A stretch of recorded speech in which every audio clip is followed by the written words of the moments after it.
16वीं सदी का राजा विक्रम एक बहुत बड़े राजदरबार के मालिक थे। उनके पास सुनहरे राजमहल और बहुत ही अमूल्य रत्न थे।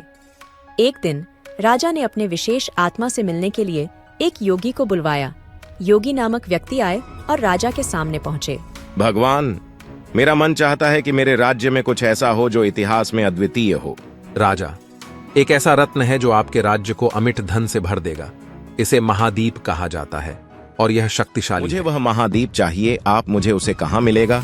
राजा, वह महादीप एक मानव के हृदय में है, जिसे ईमानदारी और सच्चाई से भरा गया हो। आपको वहां पहुंचने के लिए आपको सच्चाई की तलाश में जाना होगा। राजा ने तत्पश्चात महादीप की तलाश में निकला। उन्होंने गांवों की सहजता से लेकर नगरों के गलियों तक अपनी तलाश जारी रखी। एक दिन उन्होंने एक बहुत ही गरीब लड़की को देखा। वह लड़की सच्चाई और ईमानदारी से भरी हुई थी। तुम्हारा नाम क्या है बेटा? मेरा नाम मीरा है। मीरा, क्या तुम सच्चाई में भरी हुई हो? हाँ राजा जी। राजा ने मीरा को अपने साथ राजमहल ले जाया। राजमहल में उन्होंने मीरा को एक विशेष कमरे में रखा और कहा, तुम्हारे हृदय में कुछ खास है मीरा। मैं तुम्हें एक अद्भुत रत्न देना चाहता हूँ, जिसे मैंने महादीप कहा है।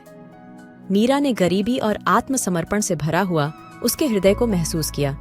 उसने कहा, राजा जी, मैं इसे सच्चाई और ईमानदारी से भरा हुआ जीवन जीने का इरादा करती हूँ। राजा ने महादीप को मीरा के हृदय से निकाला और वह बहुत ही चमकीला और रौंगत से भरा हुआ था।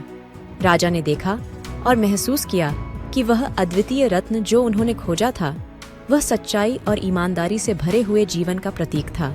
मीरा, तुमने मेरे दिल को छू लिया। मैं तुम्हारी सच्चाई और ईमानदारी से प्रभावित हूँ। तुम्हारे साथ रहकर मैंने अपने जीवन की सबसे बड़ी शिक्षा प्राप्त की। राजा ने अपनी सभी दौलतों को गरीबों और आवश्यकताओं के लिए खर्च करने का निर्णय लिया। उन्होंने अपने राज्य में न्याय और समर्पण का वातावरण स्थापित किया। इस प्रकार महादीप की तलाश में निकली राजा विक्रम ने सच्चाई और ईमानदारी का मूल्य जाना और अपने राज्य को सुखी और समृद्धि से भर दिया।